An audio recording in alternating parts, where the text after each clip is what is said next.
I'm Sarah Wilson and you're listening to the Roots and All podcast. I'm here to help you get growing. Join me as I explore everything plant related both indoors and out and provide the information you need to create your perfect green environment. Hello and welcome back to the podcast. I hope you had a lovely festive break and all the very best to you for the new year. I'm very excited for the start of 2020, new year, new decade. It feels like we have a big challenge ahead to put a lot of things right, but I also feel there is a lot to be positive about and I hope you do too. This first episode of 2020 was recorded in early December, but it is sadly more relevant than ever right now, as we watch the effects of global climate events and, in particular, the wildfires that are destroying many areas, none more so than those taking place in Australia. I know some of you are listening in Australia, and if you're affected by the fires, then I wish you all the best. And I think it's safe to say that anyone watching the coverage of the fires is saddened deeply by the devastation and damage caused to human and animal lives and to the landscape as a whole. My guest for this episode is Saul Elbein. Saul is a freelance journalist who writes non-fiction features for outlets such as the New York Times magazine, the National Geographic, and one that some listeners may be fans of, the radio programme and podcast This American Life. He writes terrific pieces about the environment and the complex and often tense relationship between people and the land. The National Geographic published an article by Saul on December the 9th titled How to Live with Megafires, Portugal's Feral Forests May Hold the Secret, which provides an insight into what conditions are needed for megafires to occur, the effects they have on humans once they take hold, and how we can, and indeed must, be responsible for curtailing these events in the future. However, the way forward is not certain and will undoubtedly involve a large amount of individual responsibility. I began by asking Saul just how much of a problem forest fires are becoming across the globe. Forest fires are getting more numerous, they're happening in more countries, and they're getting much more dynamic. And I think a good case study is what happened in Portugal in my article, which was that you had the combination of a forest that was way more stocked with fuel, in this case, the sort of detritus of the eucalyptus and pine that have been going wild all over that country as the lands have been abandoned. And a really unstable atmosphere that was just charged with energy, both from climate change and also from this kind of air conditioner effect of all of the ice melting in Greenland, which has made kind of I don't know if you have this in Britain, but we call them swamp coolers in the U.S., the kind of window box air conditioners that just pushed this level of stable, cold air against this unstable hot air that was coming off of Europe, and Portugal, that pushed this mass of cold air over the forests of Portugal. So what happened in Portugal, which is pretty similar to what's happened in California, Australia, Chile, Greece, Catalonia, and that's starting to happen in Central Europe, was that a forest fire started that usually when these sorts of fires happen, they bank really big during the day and they get smaller at night as the humidity rolls in and as the temperature goes down. What happened in this specific case, which is really scary, is that when the humidity rolled in from the sea, it kind of evaporated off the front of this fire, which is way bigger than has generally been seen even in the big wildland fires in Europe and California. And it sent this plume of steam up into the atmosphere, almost to the border of space. And because of that mass of cold air, that reaction was contained. When you contain a heat reaction, it makes it much more powerful, like the difference between a blast furnace and a fireplace.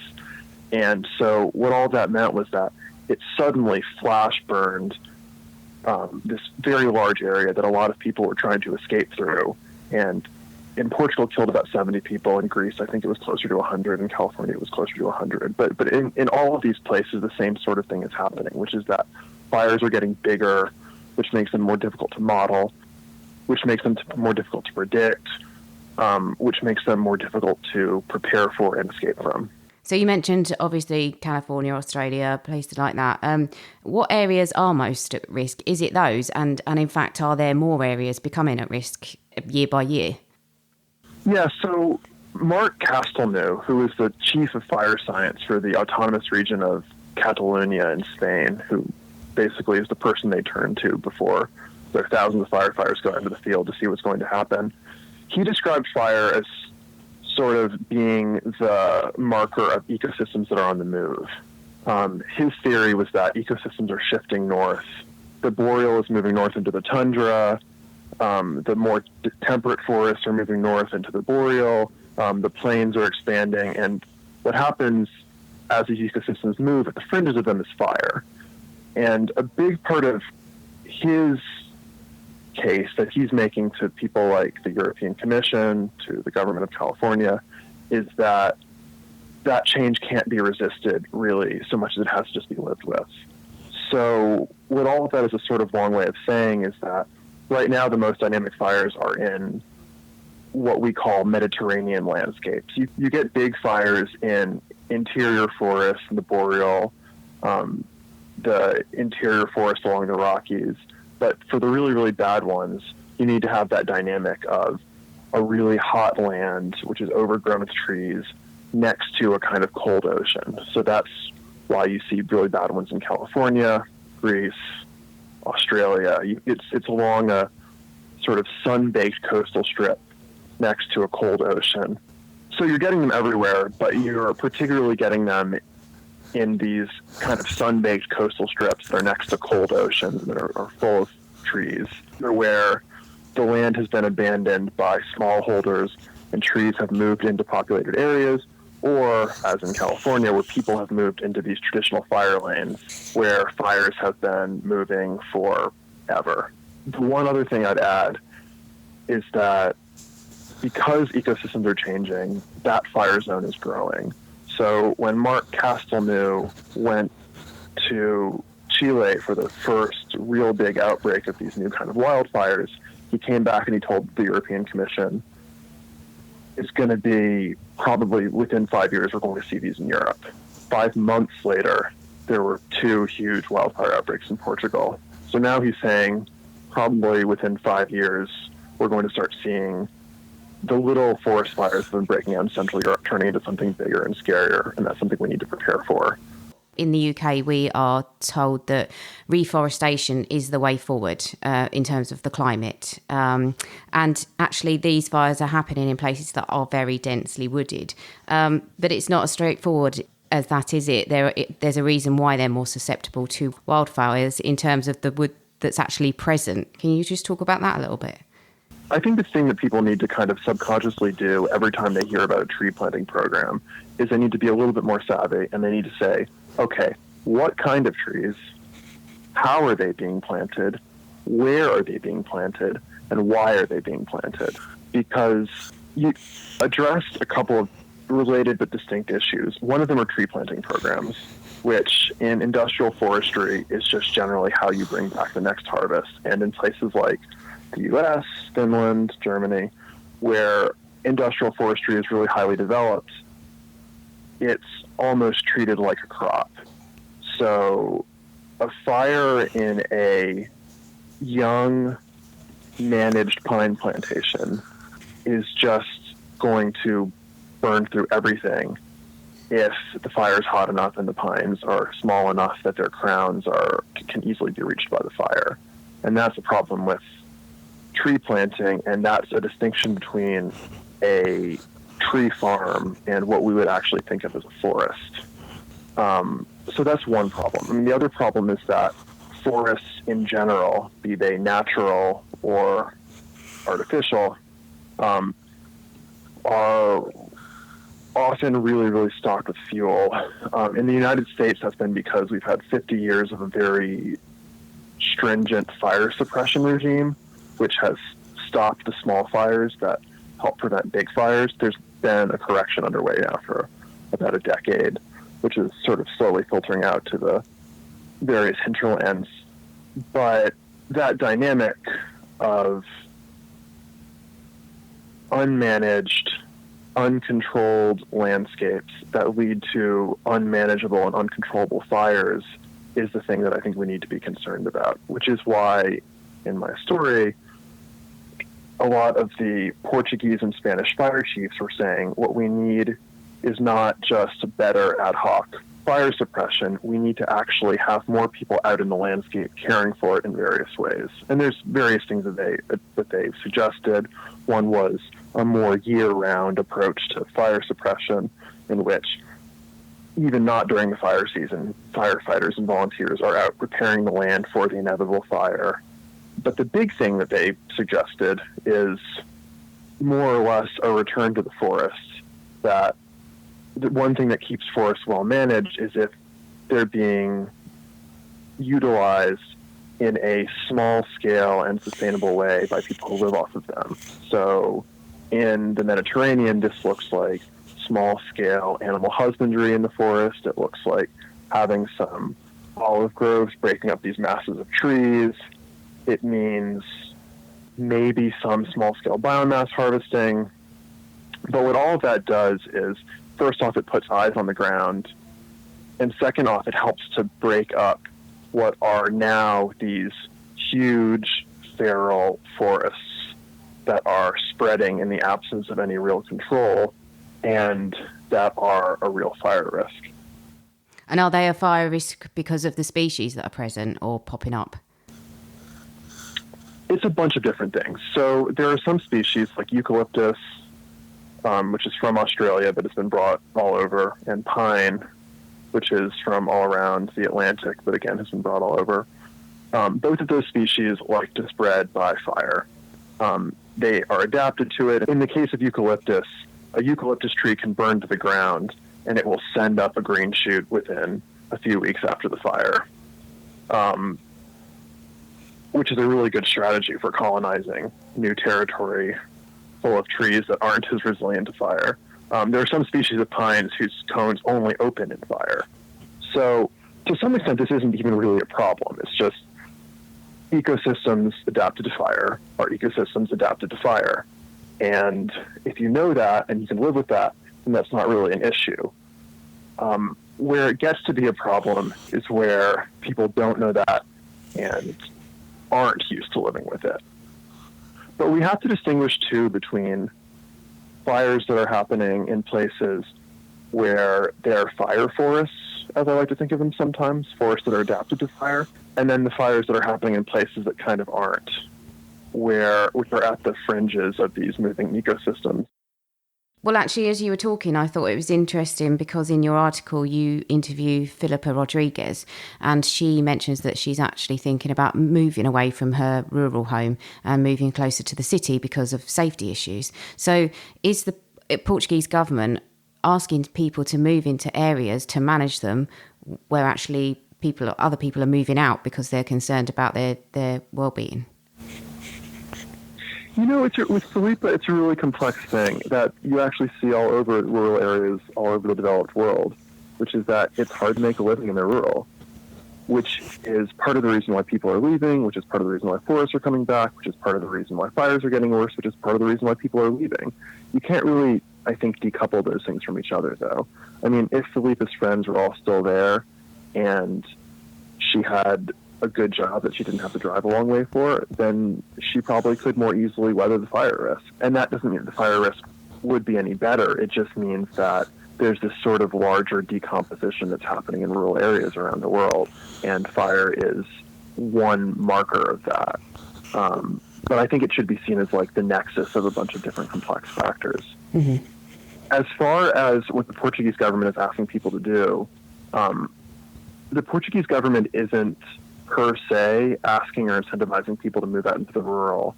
But one reason why that is, and one real stumbling block in land management in a lot of places like Portugal, where settlement is very old and families have been there for a really long time, is that the land is so fragmented in terms of owners and is so, I don't know how better to say it than off the books. The land rolls are really, really old. They're really, really inaccurate. They'll say things like, this is John's property, which is bordered by Rodrigo's property, which is bordered by Elena's property, which is bordered by a river, which is bordered by a road. And that roll was entered 70 years ago. All those people are dead. It's not clear which road that is, and the river's dried up. I mean, that's a little bit of an extreme example, but that's basically the problem that people are dealing with in Portugal and to some extent in Spain and Greece. And in order to have any kind of national land policy, you need to have a map.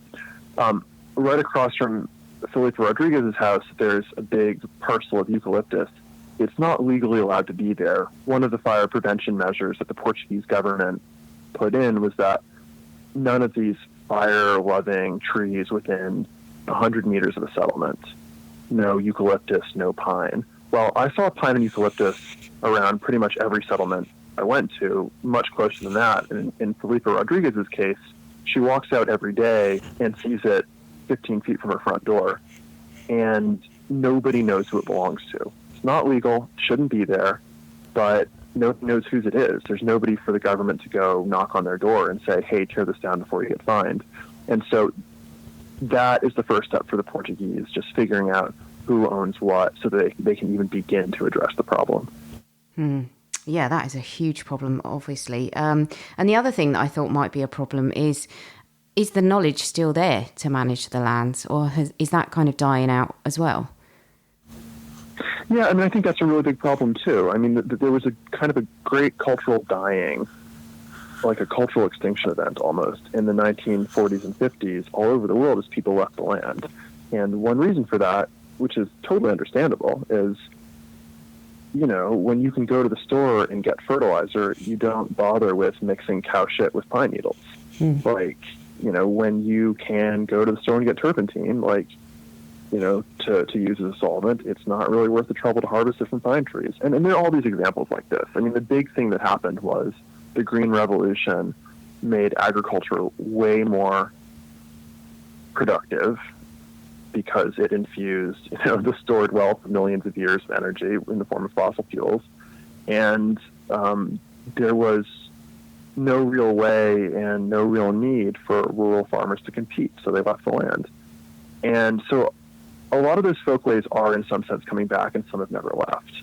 Like, one thing that the firefighters in Iberia, in Portugal, and Catalonia pointed to was just having some farms, like olive groves, cherry orchards, that break up these otherwise unbroken masses of trees will break up the fires. But it's much easier to stop a fire that's moving across this kind of checkerboard of forest and field than it is to stop a fire that's like a wave in this undifferentiated ocean.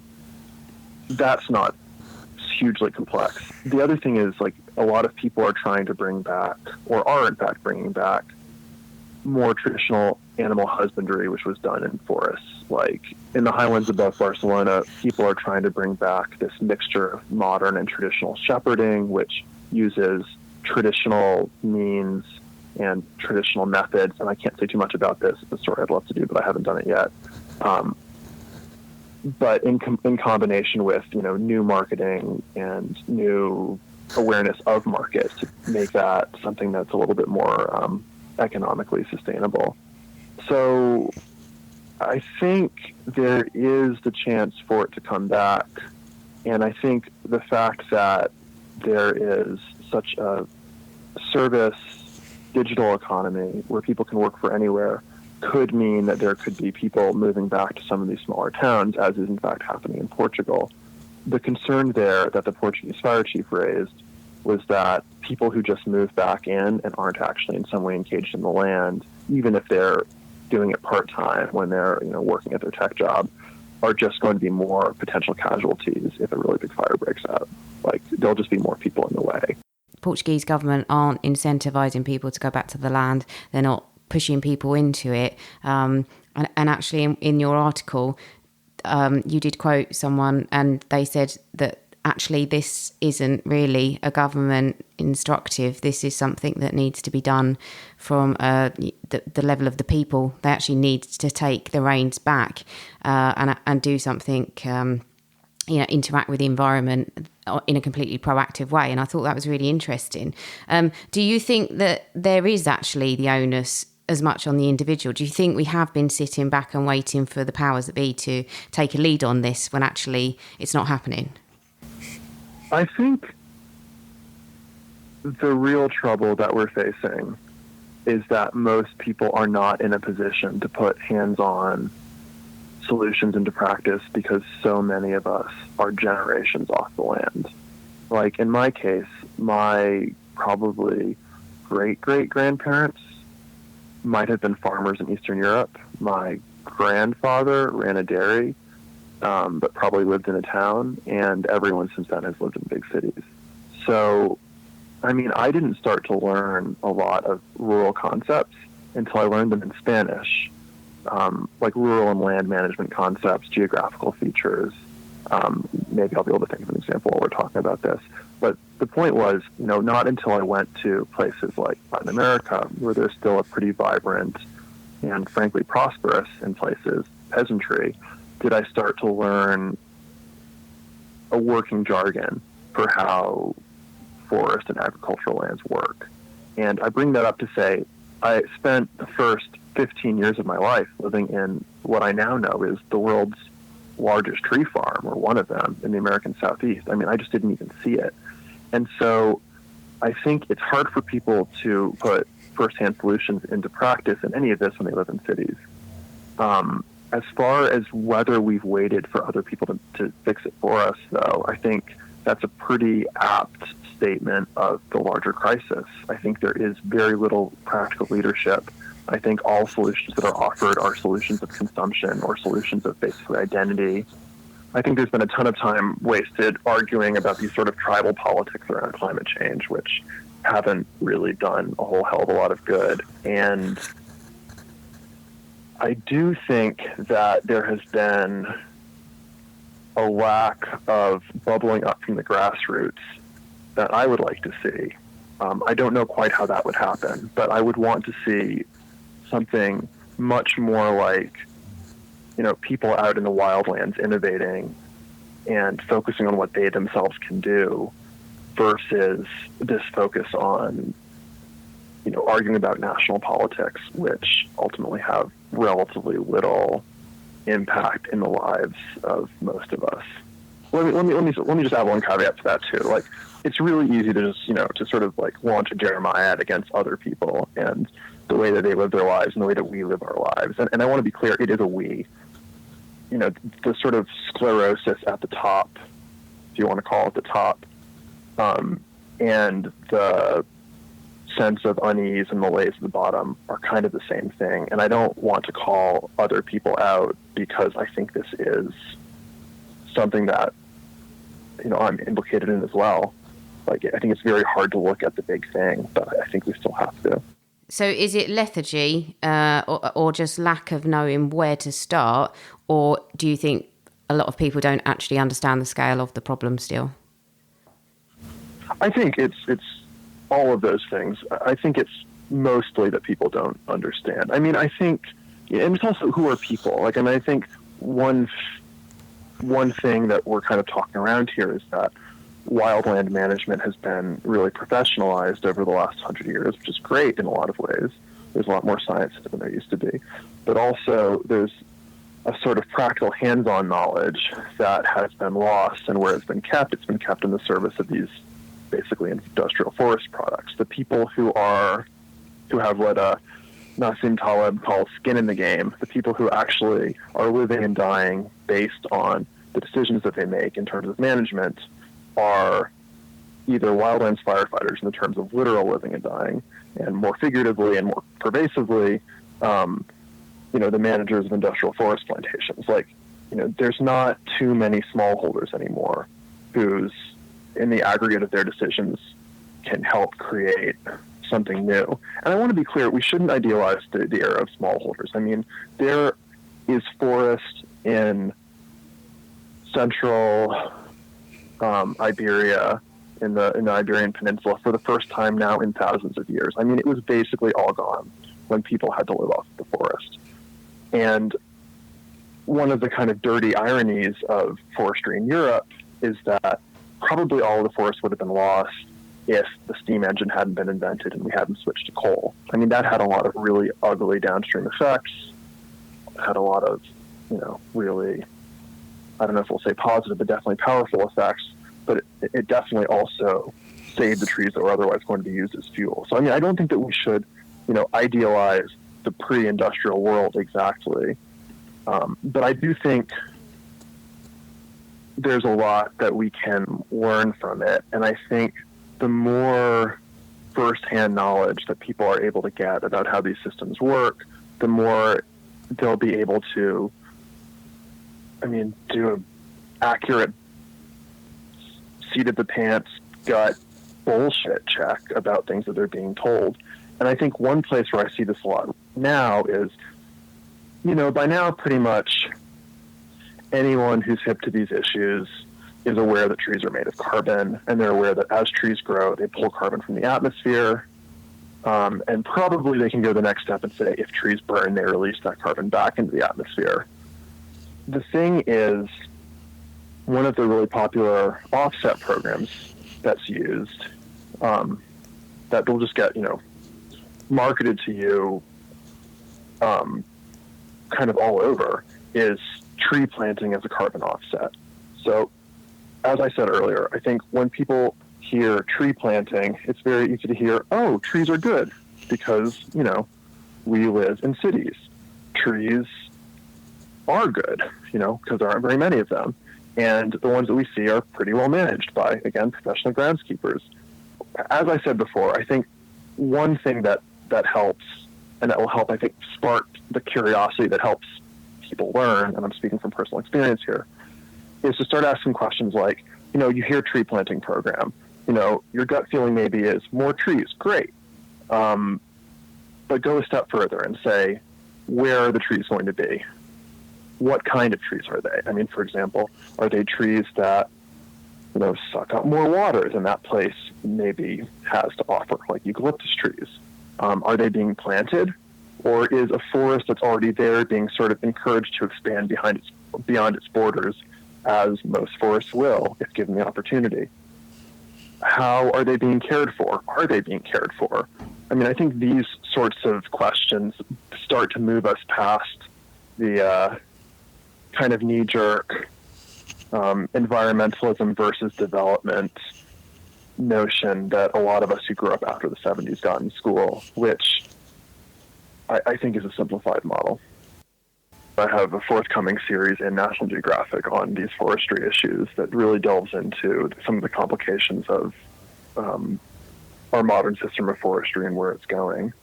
I think one thing that I'd like to leave people with is just an image, which helps, I think, to contextualize this stuff. And that image is, I'm going to take you to someplace other than Portugal. I'm going to take you to Estonia for a second. And in Estonia, there's this very, very old forest religion that probably precedes the invasion by the Teutonic Knights in the 13th century. To this day, people will still go out to the woods to get married, to gather water from sacred springs, sometimes even to give birth. And in southern Estonia, there's this notion called the cross tree, in which people traditionally, when somebody died, would go out and bury them, and then halfway back home to their house would stop at a likely tree and carve a cross into it, which would be seen as the resting place for their spirit.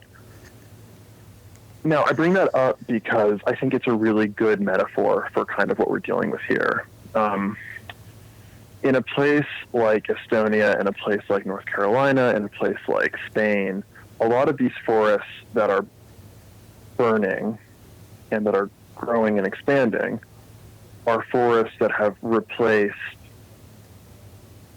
fields.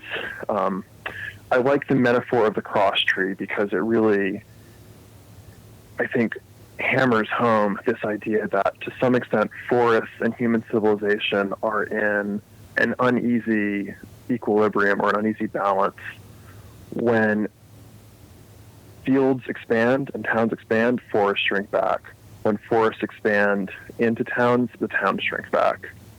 And I think all over the world, we're seeing fires in these forests that have expanded over old human settlements. You can go to Spain and Portugal and see photos of the aftermath of wildfires, and you'll note that under the burnt out trees, there's terracing, which shows that the land was improved to support a population and then abandoned. And in the south of the U.S., we have a specific kind of forest called old field pine, which is the specific sort of forest that grows wild over old cotton and other crop fields. And I think what I like about all of these analogies, all of these images, is that they all in different ways point to a relationship between people and forests, and between particularly settled civilization and forests, that is really complex and beautiful, a little bit scary. The connection between, the life of humans and the death of trees, and the life of trees and the death of humans, is, I think, something of the kind of a holy terror that this topic ought to provoke in people, which I think, frankly, makes it a lot more interesting. I mean, I think if I were, going to suggest one thing, it would be more awareness of the kind of flesh and blood reality that all of this moves around, rather than the kind of bloodlessness that comes with, buy some carbon offsets to pay for your plane ticket. I mean, so much of this is mediated for so many of us through these very, very abstracted means. And I think one thing that really helps, and that has really helped me, is to kind of begin to fall in love with that more wild and terrible quality that comes accompanied by the wildfires, but that also comes with a world that is changing in ways that are, I think, impossible to predict, and that really can only be experienced. Mm-hmm. Yeah, I think that's beautiful. Thank you. It's like a kind of combat stroke dance routine when humans rub up against nature, but it's who knows where it's going. Would you like people to go to your website? Yeah, they can find my work at www.saulelbein.com, and they should know that I'm, this is my area. I've been writing about this in various ways for 10 years. I can find a lot of other stories around forestry and the human relationship with forests on my website, and they'll be able to see a lot more in the coming months. And if you'd like to visit Saul's website, it's saulelbein.com, Elbein spelled Elbein, and of course there will be links to his website and work in the show notes. Thank you to Saul for sharing your knowledge on this relevant and frankly terrifying topic, and thanks to you for listening. I know the break was short, but it's good to be back, and I have lots of brilliant content already lined up, so please subscribe wherever you listen to podcasts, and you won't miss out on any of it. Catch you next Tuesday. You can download or listen to the podcast direct from the website www.rootsandall.co.uk, where you'll also find my blog and a sign-up form for the newsletter, which gives you a weekly roundup of content, plus the inside scoop on things like upcoming guests. Or you can subscribe wherever you normally get your podcasts. Email me with comments and feedback at podcast@rootsandall.co.uk. Follow me on Twitter, Roots and All, Facebook, Roots and All UK, and Instagram, Roots and All Pod. But please also check out my Patreon, where you can make a one-off donation or take out a monthly subscription to help support my work, because if you like what I do, please help me to continue doing it. Even if you make a one-off donation of £1, trust me, it all helps, and I will be immensely grateful. So please go to Patreon and search for Roots and All.